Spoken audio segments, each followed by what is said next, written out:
belajar, menjadi kebersihan kelas, berdoa sebelum pelajaran dimulai, menghargai teman, menghargai teman dulu, saling bersama ketika teman kesusahan.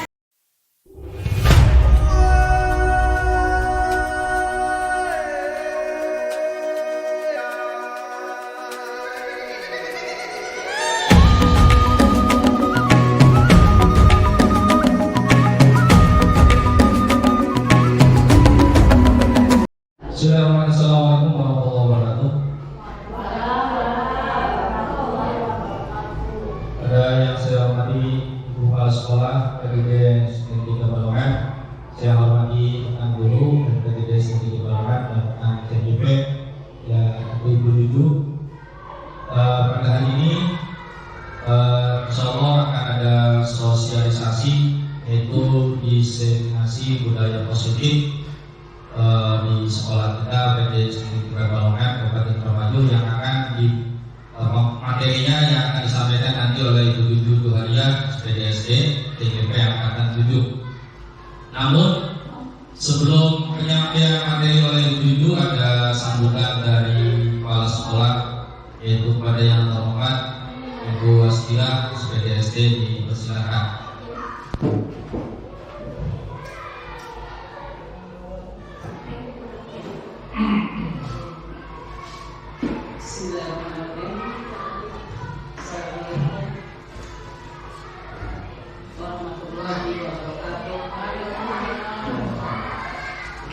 Terima kasih telah memberikan kesempatan kepada saya. Dalam kesempatan ini, para CGP untuk mengimplementasikan ternyatanya budaya positif. Ini program dari CGP Aksi Nyata tentang program positif di lingkungan sekolah. Mudah-mudahan hal ini dapat bermanfaat bagi CGP yang bersangkutan, bagi anak-anak, juga kepada guru yang lain untuk mengikuti jejaknya. Dan program CGP ini mudah-mudahan juga bisa menular kepada teman-temannya yang ada di lingkungan sekitar, terutama teman sejawat kita, dan umumnya para guru yang belum masuk CGP. Itu saja barangkali masukan dari saya atau nasihat atau saran dari saya, dan saya akhiri. Wabillahi taufiq wal hidayah. Wassalamualaikum warahmatullahi wabarakatuh.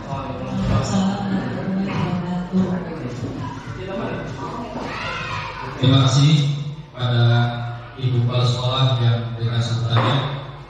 Baiklah, selanjutnya menyampaikan materi yang akan disampaikan pada yang terhormat Ibu Yudu Duharia. Padanya dipersilakan.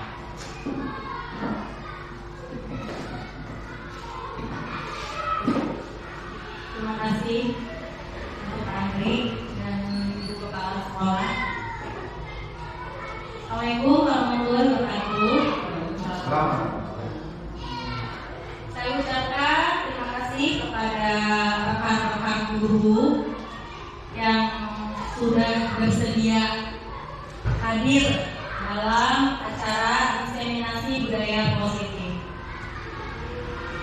Ini dilaksanakan untuk saran aksi nyata pada modul 1, dan lebih khususnya lagi ini 1.4, modul 1.4. Saya ambil lingkup terkecil. Jadi dalam aksi nyata itu kita mensosialisasikan kepada komunitas praktisi, bisa KKG kelas tinggi, KKG kelas rendah, dan bisa di lingkup sekolah kita sendiri. Saya memilih untuk mensosialisasikan kepada rekan-rekan di sekolah tercinta saya ini, ya.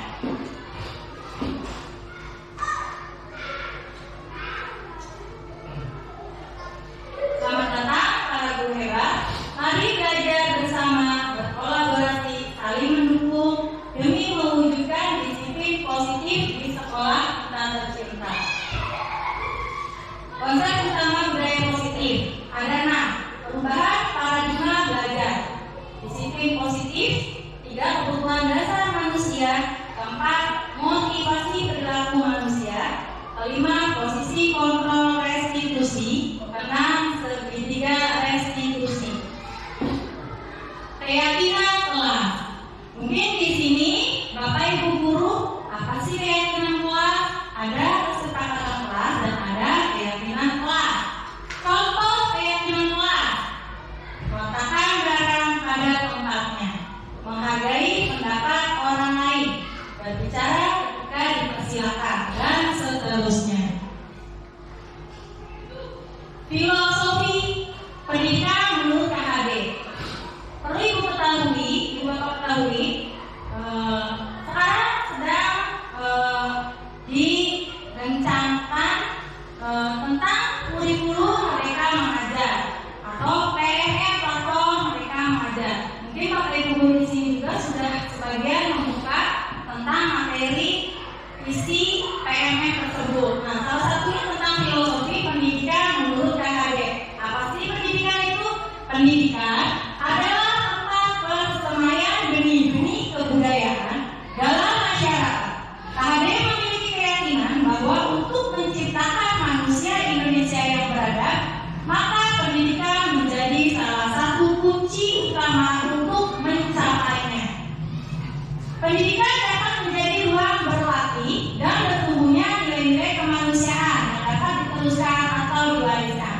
Pendidikan menciptakan ruang bagi murid untuk bertumbuh secara utuh agar mampu memuliakan dirinya dan orang lain. Tadi merdeka batin dan menjadi mandiri, merdeka lahir. Kekuatan diri atau kodrat yang dimiliki menuntun murid menjadi catat mengatur hidupnya dengan tanpa terperintah oleh orang lain. KHB menjelaskan bahwa tujuan pendidikan yaitu menuntun segala kodrat yang ada pada anak-anak agar mereka dapat mencapai keselamatan dan kebahagiaan yang setinggi-tingginya, baik sebagai manusia maupun sebagai anggota masyarakat. Oleh sebab itu, pendidik itu hanya dapat menuntun tumbuh atau hidupnya kekuatan kodrat yang ada pada anak-anak agar dapat memperbaiki lakunya, bukan dasarnya. Hidup dan tumbuhnya kekuatan kodrat anak. Jadi kita sebagai guru itu menuntun, kodratnya itu menuntun. Jadi mengarahkan potensi yang sudah dimiliki oleh anak didik kita. Ayo, biar tidak jenuh, biar tidak ngantuk, akan ada activity. Bapak Ibu ikuti perintah saya. Sebaiknya berdiri yuk. Berdiri dulu, ikuti perintah saya. Yang pertama, tangannya ke depan seperti ini. Terus ke depan sini. Terus setelah ini ke sini. Kanan, kiri, perut. Terus kanan lagi, kiri. Tepuk 2 kali. Paham? Ya, sambil menyanyi naik delman. Pasti saya yakin hafal semua karena di sini ibu hebat semua. Ibu dan bapak ya. Ya, mulai ya. 1, 2, 3. Pada hari Minggu turun ayah ke kota, naik delman di sini. Kita memberikan hukuman kepada siswa. Murid kita akan merasa tidak nyaman, merasa tersakiti. Nah, konsekuensi suatu kasus terjadi. Terus tidak nyaman untuk murid, sama ya. Terus tidak untuk jangka panjang. Korban bisa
Bila mana berbeda, kira-kira mengapa?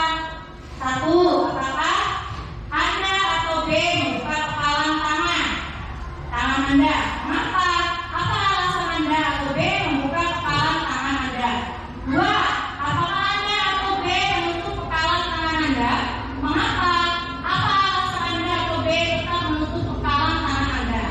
Tiga, dalam kegiatan ini sesungguhnya siapa yang memegang kendali atau kontrol untuk membuka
mereka mengajar.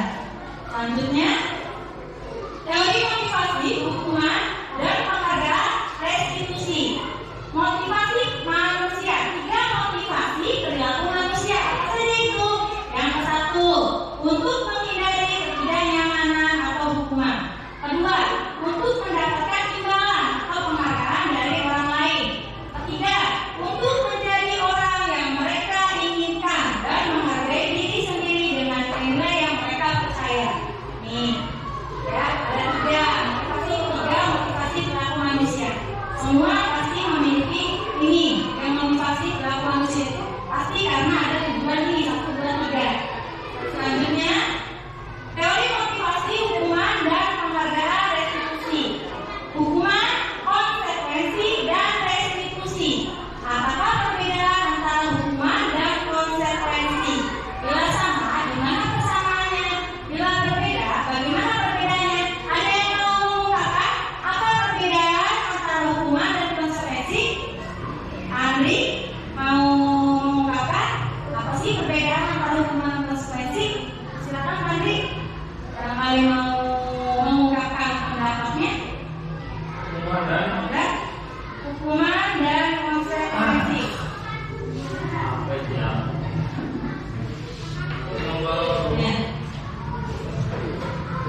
Hukuman, kalau hukuman itu menurut saya ya, jadi siswa itu dibuat takut oleh gurunya. Jadi rasa takutan. Kalau konsekuensi itu adalah lebih bersifat sanksi ya, sanksi.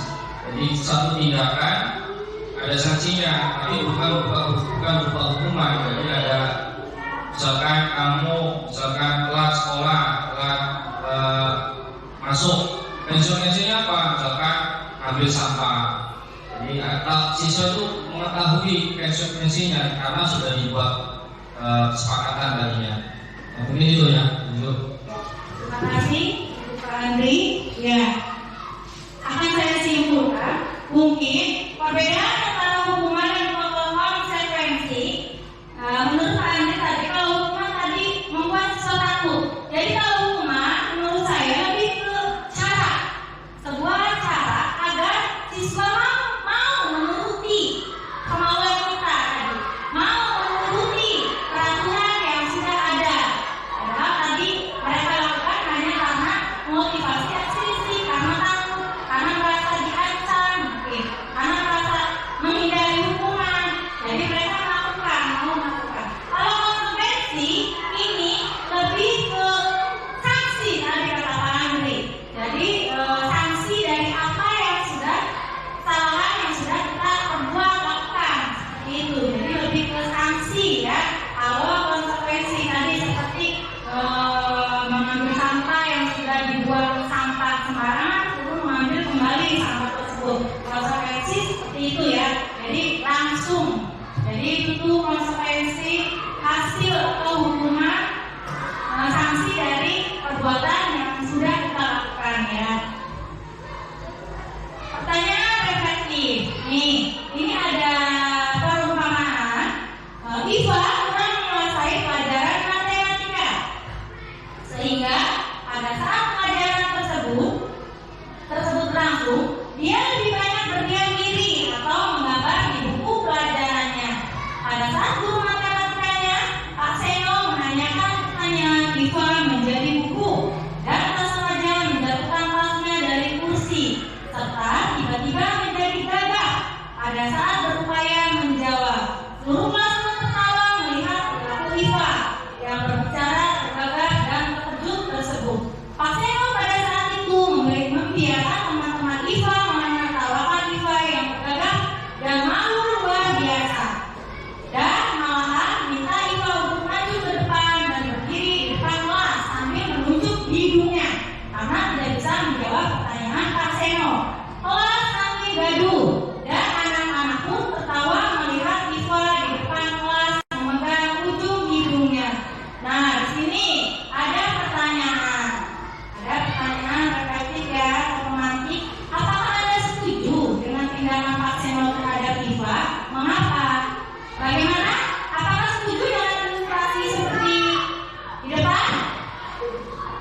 mendapatkan masalah.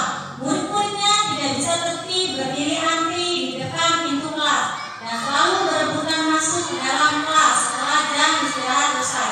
Ini tentunya sangat mengganggu proses pembelajaran, di mana kelas tidak dapat mulai tepat waktu karena Ibu Ana sibuk menenangkan murid-muridnya untuk waktu cukup lama. Akhirnya Bu Anas berpikir cepat dan mengadakan stiker bintang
belajar. Ada lagi meletakkan barang pada tempatnya. Yang keempat, saling menghargai, menyayangi, dan peduli sama teman. Yang kelima,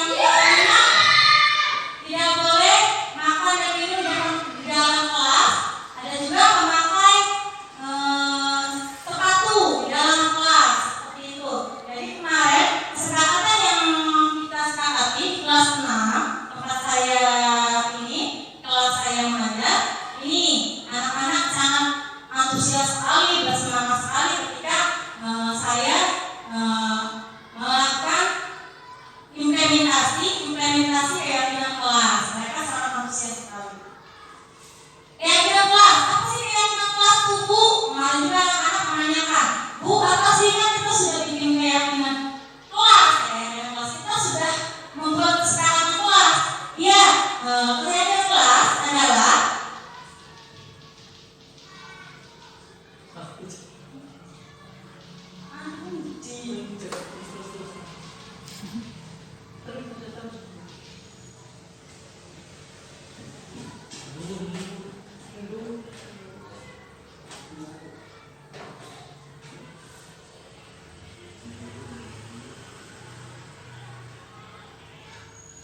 nilai-nilai kebajikan universal yang disepakati secara tersirat dan tersurat, lepas dari latar belakang suku, negara, bahasa maupun agama. Itu keyakinan kelas ya. Nah, kebutuhan dasar manusia. Ada 5 kebutuhan dasar manusia. Apa saja itu? 1. Kebutuhan untuk bertahan hidup, survival ya. Semua orang pasti membutuhkan bertahan hidup, makan, minum, butuh tempat tinggal, butuh sandang, pangan, papan ya, seperti itu. 2. Kasih sayang dan rasa diterima, love and belonging. 3. Kebebasan, freedom. 4. Kesenangan, fun. 5. Penguasaan atau power.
Posisi ini akan menggunakan stiker, slip catatan, daftar cek. Posisi pemantau sendiri berawal dari teori stimulus respon yang menunjukkan tanggung jawab guru dalam mengontrol murid. Nih, sebagai pemantau ya. Udah paham? Teman, guru pada posisi ini tidak akan menyakiti murid, namun akan tetap berupaya mengontrol murid melalui persuasi. Persuasi itu rayuan ya, kata ya. Posisi teman pada guru bisa negatif atau positif. Positif di sini berupa hubungan baik yang terjalin antara guru dan murid. Guru di posisi teman menggunakan hubungan baik dan mutual untuk mempengaruhi seseorang. Mereka akan berkata, ayo bantulah demi Bapak ya. Ayo, ingat tidak bantuan Bapak selama ini? Ya sudah, hari ini tidak apa-apa. Nanti Ibu bantu bereskan ya. Hal negatif dari posisi teman adalah bila suatu saat guru tersebut tidak membantu, maka murid akan kecewa dan berkata, saya pikir Bapak atau Ibu teman saya. Murid merasa dikecewakan dan tidak mau lagi berusaha. Hal-hal lain yang mungkin timbul adalah murid hanya akan berpindah untuk guru tertentu dan tidak untuk guru lainnya. Murid akan tergantung pada guru tersebut, jadi hanya mau menurut hanya ada guru tertentu karena tadi ada posisi teman. Membuat merasa bersalah. Pada posisi ini biasanya guru akan bersuara lebih lembut. Membuat merasa bersalah akan menggunakan keheningan yang membuat orang lain merasa tidak nyaman, bersalah atau rendah diri. Kata-kata yang keluar dengan lembut akan seperti ini. Ibu sangat kecewa sekali dengan kamu. Berapa kali Bapak harus memberitahu kamu ya? Gimana coba kalau orang tua kamu tahu kamu berbuat seperti ini? Posisi murid akan memiliki penilaian diri yang buruk tentang diri mereka. Murid merasa tidak berharga dan telah mengecewakan orang-orang yang disayangi. Ini juga tidak bagus ya. Posisi kontrol membuat orang merasa bersalah, akan minder, akan rendah diri dan gitu.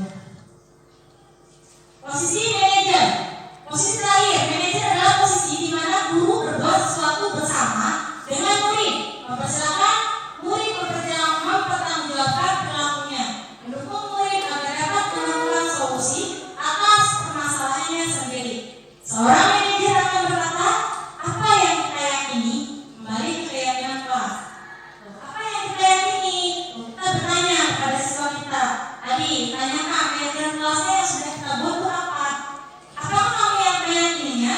Apakah kamu meyakini apa yang sudah kita buat?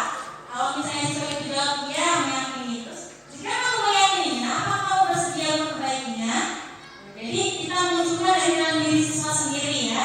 Jika kamu memperbaiki ini, hal ini menunjukkan apa tentang dirimu? Apa rencana kamu untuk memperbaiki hal ini?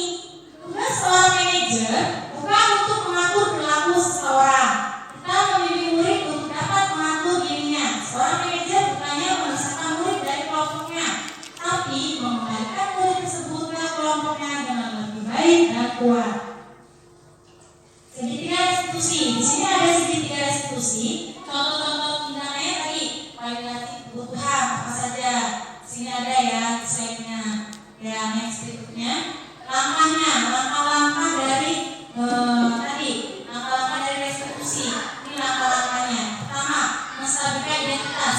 Kita semua akan melakukan hal terbaik yang bisa kita lakukan.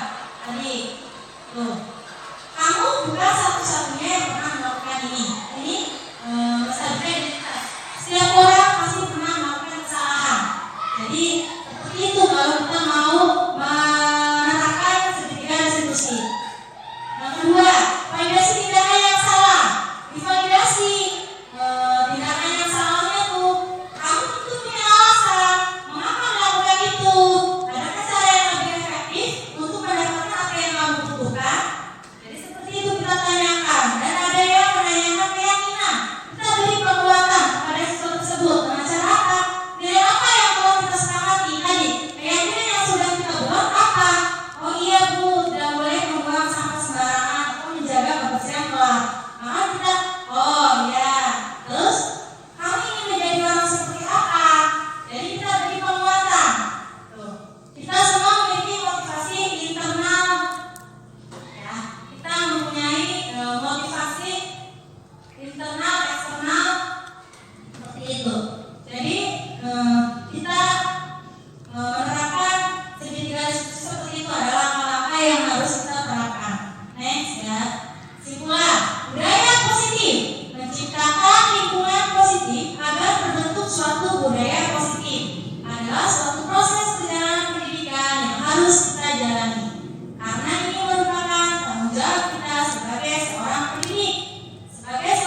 Saya sudah tadi pemaparan dari Ibu Juju. Semoga apa yang Ibu Juju sampaikan dapat bermanfaat dan dipahami. Mungkin cukup sekian cara dengan cara kita bersama. Kurang lebihnya mohon maaf. Dari kami, assalamualaikum warahmatullahi wabarakatuh.